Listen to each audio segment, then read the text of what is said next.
عائشہ صدیقہ رضی اللہ تعالیٰ عنہ سے روایت ہے کہ نبی کریم صلی اللہ علیہ وسلم نے فرمایا کہ فرشتے نور سے، آدم مٹی سے اور ابلیس آگ سے پیدا کیا گیا ہے۔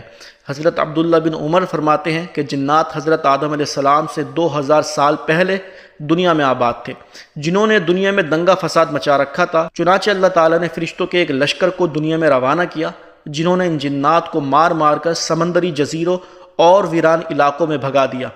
حضرت سعید بن منصور کا قول ہے کہ اس موقع پر بہت سے جنات قتل کیے گئے اور کچھ گرفتار بھی ہوئے۔ انہی میں سے ابلیس بھی تھا جو ابھی بچہ تھا، اسے آسمان پر لا کر رکھا گیا۔ یہ فرشتوں کے ساتھ عبادت میں مصروف ہو گیا اور بہت جلد علوم کا ماہر اور عبادت گزار بن گیا، چنانچہ اسے آسمانوں میں معلم الملکوت یعنی فرشتوں کا استاد اس نام سے پکارا جانے لگا۔ حضرت عبداللہ بن مسعود فرماتے ہیں کہ ابلیس آسمانوں میں فرشتوں کا سردار بن گیا۔ حضرت ابن عباس نے فرمایا کہ ابلیس کا نام